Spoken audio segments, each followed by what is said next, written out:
പരേതന്റെ പേരും ജന്മനക്ഷത്രം എന്താ? പേര് ദാസൻ. നക്ഷത്രം? നക്ഷത്രം നക്ഷത്രം നക്ഷത്രം അറിഞ്ഞൂടാ. അറിഞ്ഞൂടാ.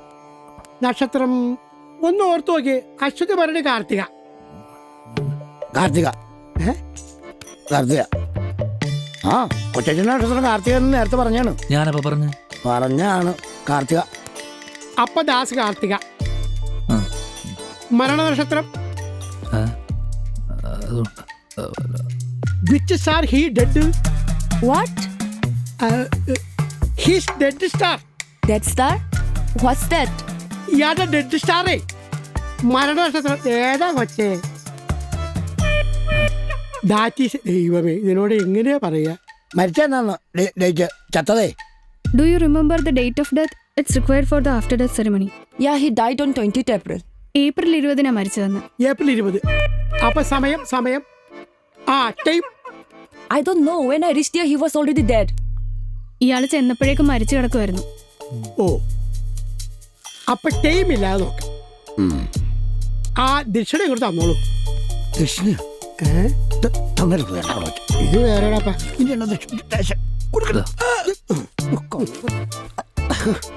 ശനി, ശുക്രൻ, രാഹു, കേതു എല്ലാവരും അവിടെ തന്നെ ഇരിപ്പുണ്ട്. ആ, നല്ല മരണമാണ് സംഭവിച്ചിരിക്കുന്നത്. ഒരു ദോഷവും ഇല്ല. What did you just say? Death is good. Good death. Good death? ആ ഡെത്ത് ഒന്ന് പോകൊച്ചാണ്. രാജ്യത്തിന് പുറത്ത് വെച്ച് മരിച്ചത് കൊണ്ടും ഇത്രയും ദിവസം ആയതുകൊണ്ടും സഞ്ജയനാദി കർമ്മങ്ങൾക്ക് ഒരു പ്രസക്തിയില്ല.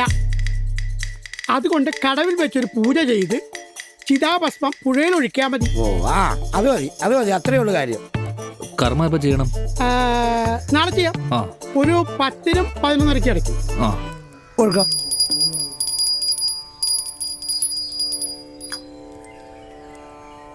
ഞാൻ പറയണ പോലെ പറയണം. ഓം ശിവഗോത്രാൽ ഭവസ്യ അമക നക്ഷത്രരാശിയ ജാതസ്യ. എന്തസ്യ? ഓം ശിവഗോത്രാൽ ഭവസ്യ അമക നക്ഷത്രരാശിയ ജാതസ്യ.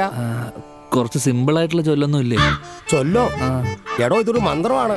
എന്നാലും പറയാൻ ഇച്ചിരി പാടാണ്. അപ്പൊ ഞാൻ പറഞ്ഞോളാം, താ ശ്രദ്ധിച്ചിരുന്നാ മതി. Thank you. ഓം ശിവഗോത്രാൽ ഭവസ്യ അമക നക്ഷത്രരാശിയ ജാതസ്യ അമക നക്ഷത്രരാശിയെ പരേതസ്യ മമ മാതൃപ്രേത ആദ്യ കർമ്മം നമ. മരിച്ച ആളാരാണ്? കൊച്ചച്ഛനാണ്.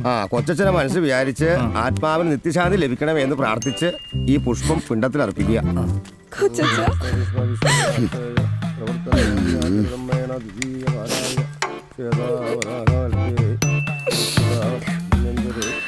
Rolled gold.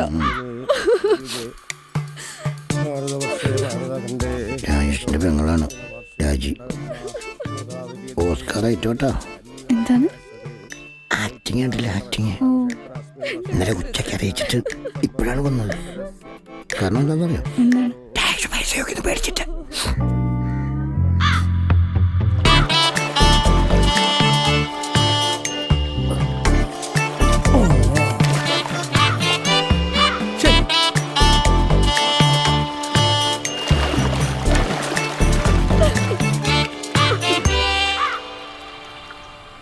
ചേച്ചി, ഇപ്പൊ തന്നെ വൈകി, ഞാൻ പിന്നെ വരാട്ടാ.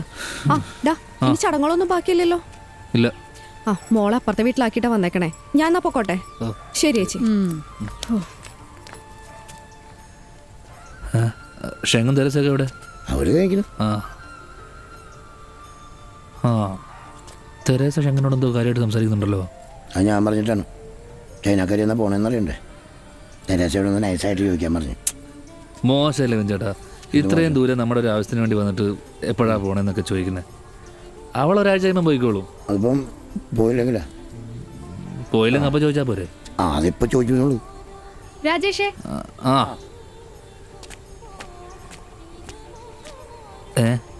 എന്തായി മറ്റേ ചോദിച്ചാ? പറയാം. കൊച്ചച്ഛൻ കാശുമല്ലോ അയച്ചു തന്നിട്ടുണ്ടാ? ഉണ്ട്. എത്ര? അത് പലപ്പോഴായിട്ടൊരു 8 ലക്ഷം രൂപ അയച്ചിട്ടുണ്ട്. അത് ഇവളുടെ മേടിച്ചിട്ടാ. ആണോ? ആ കാശ് തിരിച്ചു മേടിക്കാൻ കൂടിയിട്ടാ ഇവളിങ്ങോട്ട് വന്നേക്കണേ. അത് കൊടുത്തില്ലെങ്കിലോ? ഇവള് പോവില്ല.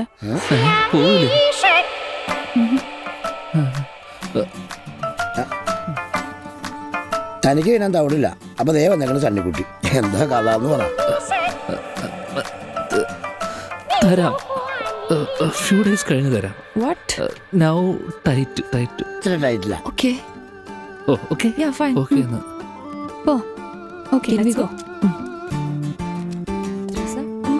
Is saying here he paid the money after some time. He'll give.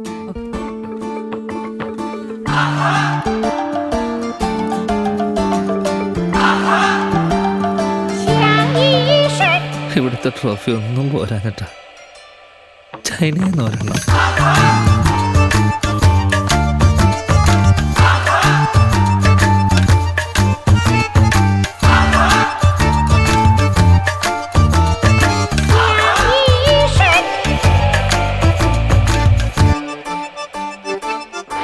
തലപ്പൊല്ലി മേളമുണ്ടേ, 5 കാശ് കയ്യിലില്ലേ, ചാണക്കറി കൂട്ടി തന്നെ ചോറ് നിന്നു വീട്ടിൽ കൂടാം. എടാ രാശേ, ഞാൻ ഇത്ര നല്ല പാട്ടൊക്കെ പാടിയിട്ട് നിനക്കെന്താണ് ഒരു പ്രതികരണം ഇല്ലാത്തത്? പ്രതികരിച്ചാൽ ഞാൻ ചിലപ്പോൾ നിങ്ങളെ തല്ലണ്ടി വരും. മൊത്തത്തിൽ ഊഞ്ചലാണ്.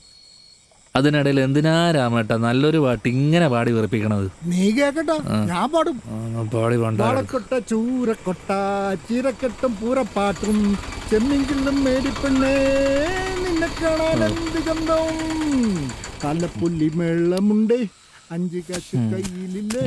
എടാ രാജേഷേ, ഞാൻ മൂന്നമ്പക്കിലിനെ കണ്ട് നമ്മുടെ കാര്യങ്ങളെല്ലാം പറഞ്ഞു. നിങ്ങൾ എന്തിനാണ് അയാളോടൊക്കെ പോയി പറയാൻ പോണത്? എടാ വക്കീല് ചോദിച്ചു ചൈനക്കാരുടെ അക്കൗണ്ടിൽ നിന്ന് നിന്റെ അക്കൗണ്ടിലേക്കാണോ കാശ് വന്നേക്കണെന്ന്. അത് കൊച്ചിന്റെ അക്കൗണ്ട്. അപ്പൊ പിന്നെ പേടിക്കാനില്ല. അതെയാ? എടാ നീയും ചൈനക്കാരായിട്ട് ഇടപാടുകളൊന്നുമില്ലല്ലോ. അപ്പൊ പിന്നെ നിയമപരമായിട്ട് കേസ് നിലനിൽക്കൂലെന്ന് പറഞ്ഞ മനസ്സിലായ. പക്ഷേ ഈ മാനുഷികമായി നോക്കുമ്പോ മനുഷ്യമായിട്ട് കൊടുക്കാൻ നിന്റെ കാശുണ്ട്. അതില്ല. ആ അപ്പൊ ഒരു കാര്യം ചെയ്യ, സന്തോഷമായി നീ വീട്ടിൽ പോയി കുറച്ച് ഭക്ഷണം ഉണ്ടാക്കി അവൾക്ക് കൊടുക്കും. കുറച്ച് ദിവസം കഴിഞ്ഞ് അവളുമായിട്ട് കമ്പനിയായി അവളോട് നിന്റെ ബുദ്ധിമുട്ടുകൾ കംപ്ലീറ്റ് പറയും. അപ്പോ എന്നിട്ട് അവള് പറയും, "ഹൈ രാജേഷ്, ചാങ് ചുഗങ് കങ് ഹാങ്" എന്ന്. എങ്ങനെയുണ്ട്? എന്നുവെച്ചാ "ഹൈ രാജേഷ്, എനിക്ക് കാശ് വേണ്ട, അത് നിങ്ങൾ തന്നെ വെച്ചോളൂ." എന്നിട്ട് അവള് പോക്കറ്റിൽ നിന്ന് കുറച്ച് ചൈനീസ് പൈസ എടുത്ത് ചാന്നു. എന്നിട്ട് അത് നിനക്ക് തന്നിട്ട് തോളത്തിനുണ്ട് തട്ടിട്ട് പറയും, "ഗുഡ് ബൈ രാജേഷ്, കാശിന് ആവശ്യമുണ്ടെങ്കിൽ വിളിക്കാൻ മറക്കല്ലേ" എന്ന് പറഞ്ഞിട്ട് ചൈനയ്ക്ക് അവൾ അങ്ങനെ തിരിച്ചു. എങ്ങനെയല്ലേ? ശരിക്കും? പിന്നെ അല്ലാണ്ട് ആടാ. അതല്ലേ? ആ ഐഡിയ കൊള്ളാം. പിന്നെ മിസ്റ്റർ രാജേഷ്, ഫുഡ് ഉണ്ടാക്കി കൊടുത്ത് ഇടപെടി സംസാരിക്കുമ്പോ നീ പ്രത്യേകം ശ്രദ്ധിക്കണം. എന്താണ്? രണ്ടാളും ഒറ്റയ്ക്കാണേ, മുറിക്ക് കഥയില്ല.